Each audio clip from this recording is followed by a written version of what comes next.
following the money, as it were. And tonight, new documents obtained exclusively by this broadcast suggest a deeper link between the Trump Organization and efforts to ensure that Stephanie Clifford, a.k.a. Stormy Daniels, Stephanie Clifford is her real name, keeps quiet about it. Her alleged affair with Donald Trump, and for the first time, evidence that another one of Trump's attorneys, besides his personal lawyer, Michael Cohen, is involved in the ongoing legal battle. Now, this is one of the documents. Take a look. It's a demand for arbitration filed in California by an attorney who works for a Donald Trump company. She lists her address as 1 Trump National Drive, Rancho Palos Verdes, California. It's signed by an attorney named Jill A. Martin. Now, that address also happens to be the address of the Trump National Golf Course not far from Los Angeles. There's not much room for doubt that Ms. Martin has been an employee for Donald Trump. This is her LinkedIn page, which identifies her as a vice president and assistant general counsel for the Trump Organization. And here's her California State Bar page, also listing her address as the Trump National Golf Club. Now, as far as the arbitration goes, in a declaration labeled highly confidential, it names Peggy Peterson, a pseudonym for Stormy Daniels, as the respondent. It lists ECLLC as the party seeking relief. And those initials stand for Essential Consultants, the company created by Trump lawyer Michael Cohen to funnel a cash payment of $130,000 to Ms. Daniels in return for her promise to keep quiet about the reported affair, which Ms. Daniels claims began in 2006 and lasted through 2007. Now, as more and more comes out about the story, Mr. Cohen has continued to deny the affair ever happened, but has acknowledged the payment, saying just last month, quote, "In a private transaction in 2016, I used my own personal funds to facilitate a payment of $130,000 to Ms. Stephanie Clifford. Neither the Trump Organization nor the Trump campaign was party to the transaction and neither reimbursed me for the payment either directly or indirectly." The Trump Organization may not have been a party to that transaction, but it's pretty clear one of its attorneys is involved in this case, and it's certainly not the first time she's defended Donald Trump. In fact, here she is in October 2016, just after that Access Hollywood tape surfaced, appearing on CNN's Aaron Burnett Out Front. None of us would ever imagine he would do something like this. It's just completely inconsistent with his character and our own personal experiences. So because of that, I believe him when he says he didn't do anything inappropriate with women. So back to the arbitration case, Ms. Martin did win a temporary restraining order because the non-disclosure agreement Stormy Daniels signed said an action could be brought against her, quote, without any advance notice. Now, that's an assertion that Ms. Daniels' current attorney, Michael Avenatti, strongly disputes. We're going to talk to him in a moment. We've just received a statement from Ms. Martin. Here's the statement she gave us on behalf of the Trump Organization. Quote, "As previously reported, Lawrence Rosen, a New York attorney, is representing EC LLC in the arbitration. The Trump Organization is not representing anyone, and with the exception of one of its California-based attorneys in her individual capacity facilitating the initial filing pending the pro-hack admission of Mr. Rosen, the company has had no involvement in the matter." Now, we also should note that we've reached out to Michael Cohen, have not yet heard back from him. Michael Avenatti joins us now. So explain this, because Michael Cohen all along has said the Trump Organization was not a party to this, had nothing to do with this. You've in the past shown documents that show that Michael Cohen has responded or has gotten emails from his bank to his Trump Organization email address and then forwarded that to his private email address to then communicate with Stormy Daniels' former attorney. Now, this is a new Trump employee, Jill Martin, new to this saga, who was involved in this arbitration. What's the significance for you? Oh, what a tangled web we weave when we practice to deceive, Anderson. This saga continues. For months, we have heard from Mr. Cohen and from others associated with the Trump Organization that there was no linkage between EC LLC and the Trump Organization.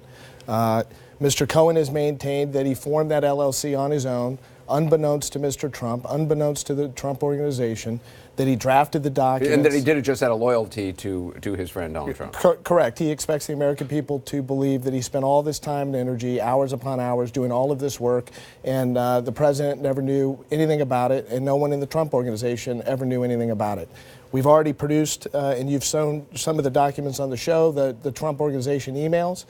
We now have these documents. The statement that was provided by Ms. Martin is demonstrably false. If you look at the first document that you showed your viewers in the upper left-hand corner, it designates Ms. Martin as a representative, a legal representative of EC/LLC. It's right there in the upper left-hand corner. And she is a full-time employee of the Trump organization. She is a full-time employee, as evidenced by the State Bar page, as evidenced by the LinkedIn page. She has no other job. She's a vice president and a general counsel of the Trump organization. And so there can be no question that the Trump organization was representing EC/LLC in connection with this arbitration, and we need to remember the focus of the arbitration. The focus of this filing in February was to gag my client, put a muzzle on her, and prevent her from speaking. And that's why they filed the arbitration, to obtain what's called a temporary restraining order.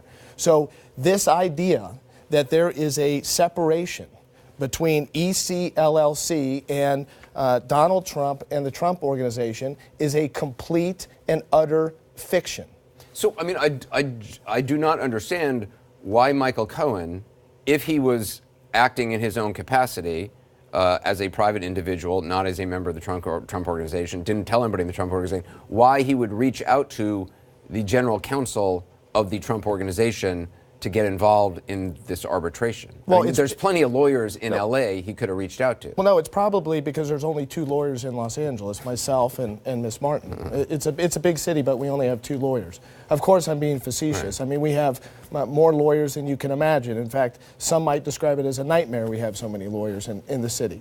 But it is bizarre to us that, in fact, they would reach out to Miss Martin if, in fact, the Trump organization had nothing to do with it. It makes no sense. The American people, Anderson, we are crossing the Rubicon now to a place where the American people are seeing documents, they are being presented with facts, they're being presented with evidence. People are smart, they're not stupid. They can judge for themselves when people are being honest with them and when people are trying to pull one over on them. I want to bring in our chief legal analyst, Jeffrey Toobin. Jeff, I mean, does Michael's explanation make sense to you? I mean, why would Michael Cohen, again, if this is a private matter that he wants nothing, no involvement from the Trump organization, and it's his, money from the home equity line of credit, as he claims, would he go to the general counsel, Jill Martin? Well, I mean, part of this undoubtedly is that Michael Cohen, like his patron Donald Trump, is incredibly cheap, and he didn't want to go retain a lawyer. You really think that's? I think that's part of it.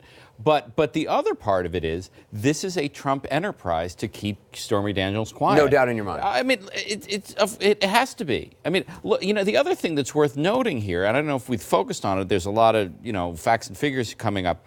The signature that Jill Martin of this document is February 22nd, 2018. It's a month ago, not even. I mean, this is a Trump enterprise ongoing to try to keep Stormy Daniels from telling her story. February of 2018, she's signing this document. Michael Cohen is involved in this day to day. His lawyers are involved day to day. This is a Trump project to keep Stormy Daniels quiet. I don't know. Obviously, I never spoke to Stormy Daniels. You all have. I don't know the underlying truth here of what went on between Donald Trump and Stormy Daniels, if anything. But what's quite clear is that not just Michael Cohen, but the Trump organization is trying to keep her quiet. And let me add this, Anderson. I think Jeff raises a very good point relating to the date of this document, February 22nd, 2018. The statement that you placed before your viewers earlier from Mr. Cohen predated this statement, not postdated it. So he had already gone on record saying exactly that this was not a Trump organization operation. Exactly. Weeks prior, when he went on record, it was weeks prior to February 22nd, 2018. And weeks later, Jill Martin, a vice president and general counsel of the organization, signs this document. Let me put up that Michael Cohen statement again, just for our viewers. Okay, so this is Michael Cohen before. It has the date on it. February, what is that, 14th? 13th. In a private transaction in 2016, I used my own personal funds to facilitate a payment of $130,000 to Ms. Stephanie Clifford.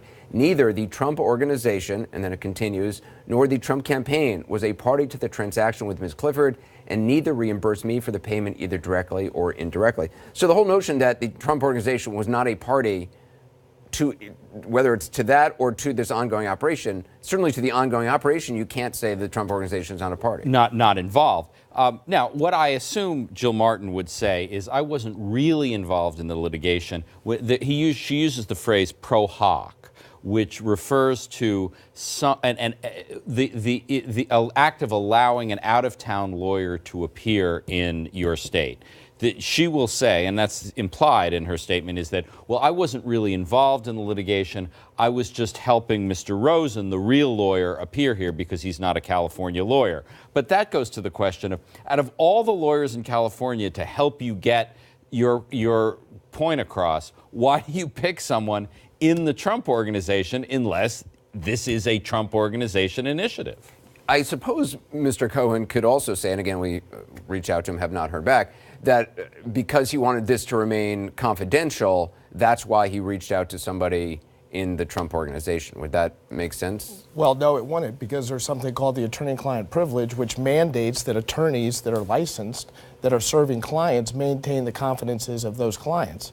So the idea that somehow this was the only attorney in the entire state of California that would maintain this confidence, I think is nonsense. And it would be the last person you would involve is someone from the Trump organization if you were trying to wall this off from the Trump organization. You would never go to a Trump organization person. You would go to anyone but. But I mean, Michael Cohen, as far as I know, is a trained attorney. So, I mean, why would a trained attorney make this statement in early February or mid-February, on the 13th, 14th, saying Trump organization, nothing to do with it, and then after making that statement, and it's not like it was a small statement, that was a big deal statement, got a lot of coverage. Why would any licensed attorney then reach out to somebody in the Trump organization, even if it was for a minimal role in this? I mean, again, to play lawyer here, I think he might say that that statement only applied to who was paying. The Trump organization didn't pay.